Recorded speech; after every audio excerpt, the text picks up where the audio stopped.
Welcome back. As part of efforts to fortify educational and empowerment endeavors for adolescent girls in Nigeria, the World Bank has sanctioned a substantial $700 million loan.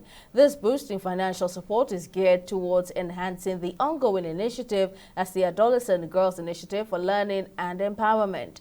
The World Bank Country Director for Nigeria, Shubham Chowdhury, reveals that closing gender gaps in economic empowerment by ensuring girls have access to education and skills is key for Nigeria's development and economic prosperity.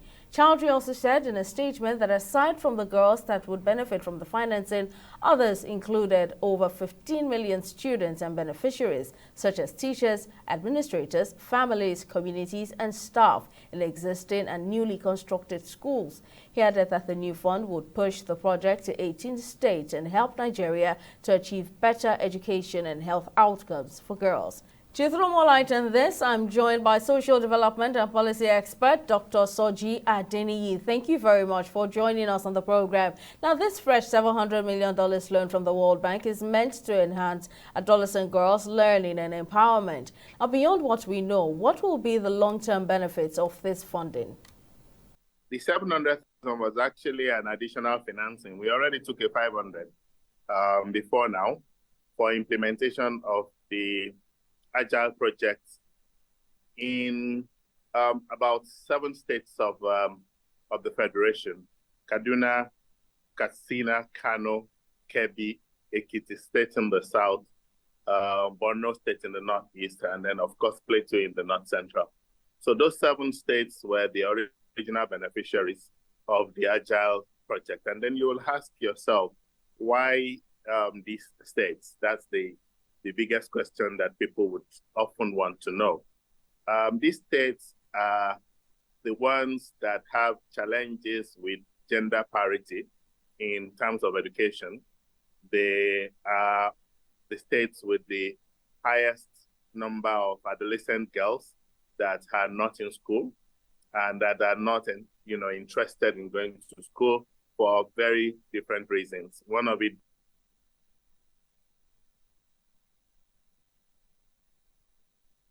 being that the schools are not conducive and that some schools are too far away from the catchment area of these young women.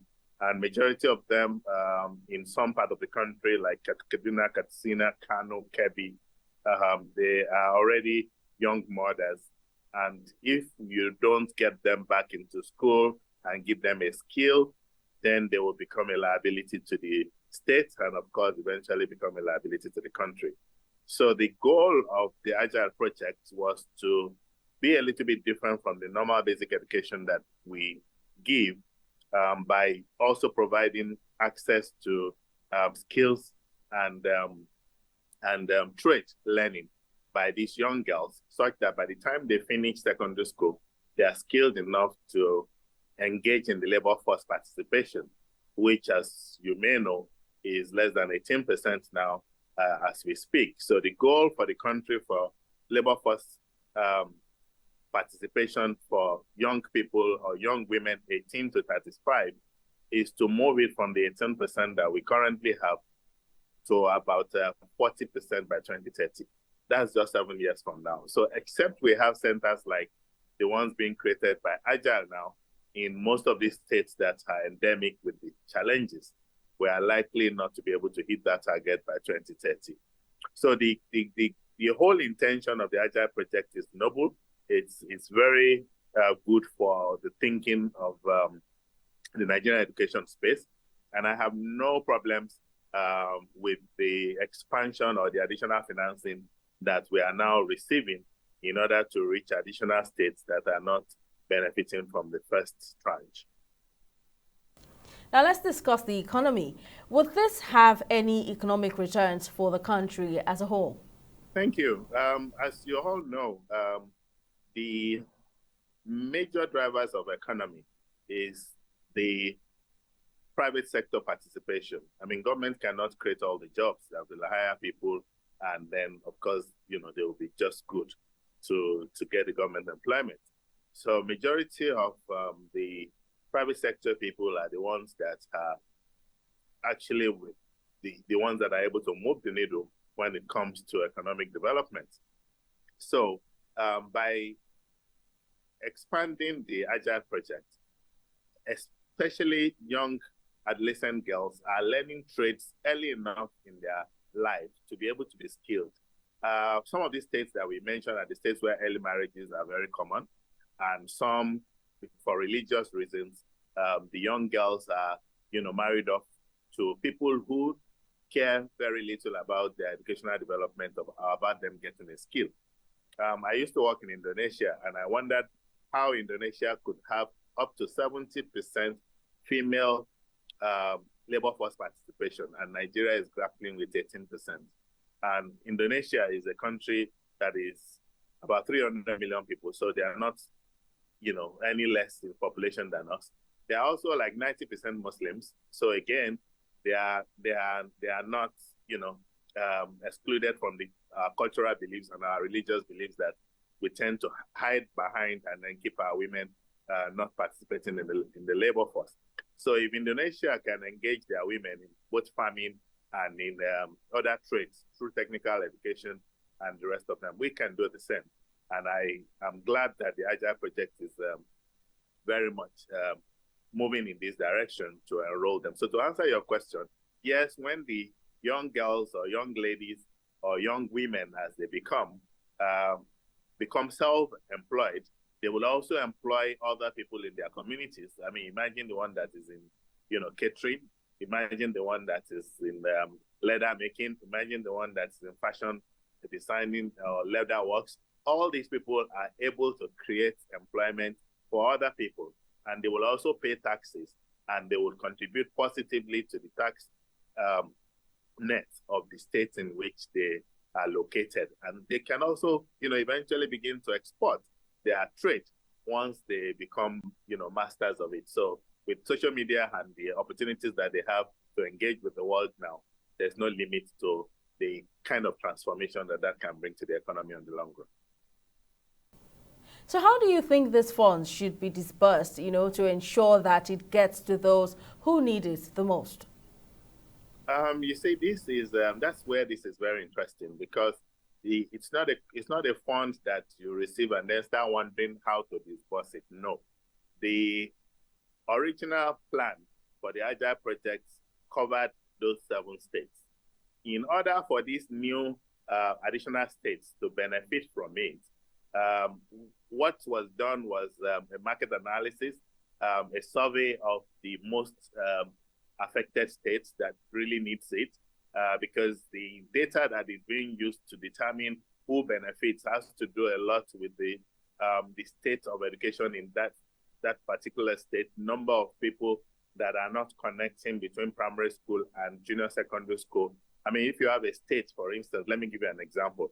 If you have 100 primary schools and you only have 20 junior secondary schools, it simply means that you are likely to lose a lot of your, pupils who are supposed to transit from primary school to secondary school if you don't build additional junior secondary schools for them to transit to.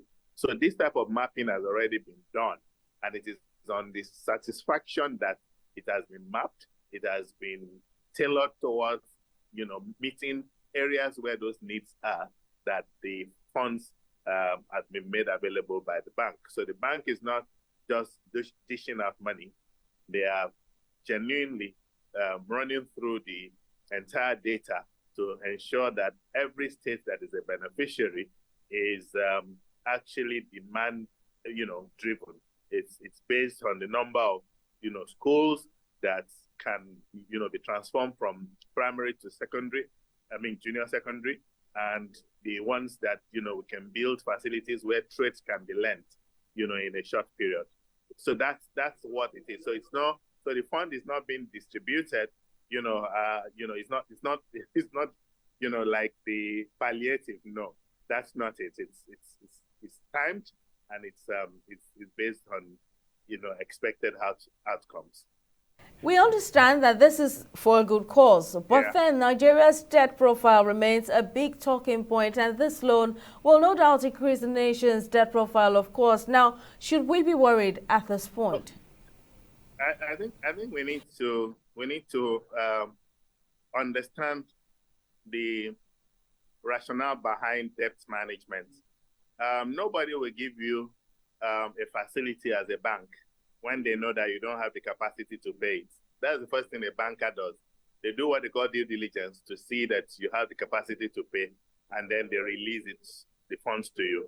They also have what they call the risk profile that they will take into consideration in order to decide whether a country can afford the loan or not. So us getting the loan means that this due diligence has been done and that we have the capacity to pay. Now, should Nigeria be taking more loans at a time like this? Personally, depends on what we want to do with the loan. If you are building human capital, like what the AGILE project is doing, if we are building new schools where children are going to learn skills that are going to transform them from where they are now into employable citizens of the world in the years to come. Our HCD vision is educated and healthy, young, employable citizens by the year 2030. That's 7 years from now. How are we going to achieve that if we don't have the technical institutions that can give the skills to our teeming youths that are currently restive because they don't have, skills that can make them employable, that can get them into the right kind of job space or make them employers of labor in the future. So if we borrow to do that, we are borrowing to invest for the future. The same characters that we are building now, that we are building those schools for, that we are training in those technical institutions, that we are ensuring have the life skills that is required to take them forward, they will pay taxes in the future because there will be, young people that will be employable. And those taxes will go back to repay the loan that we take in order to get them to become good citizens. And when we finish paying, we won't take those skills away from them. So the skill set will continue to enhance their livelihood. And then we'll have higher, longevity in them. And life expectancy will improve. So it's a cycle, it's a virtual cycle. If we develop them today, we are developing them for the future. And these same people in the future will give back to the country. And of course, the economic outlook of the country will be better because the young people will be employable, not just, causing crisis like we have in our hands as we speak. All right, Dr. Soji Adeniyi, social development and policy expert, thank you very much for your insights. Oh, that's all on this episode of the program. Thank you for watching. See you again next time. Bye-bye.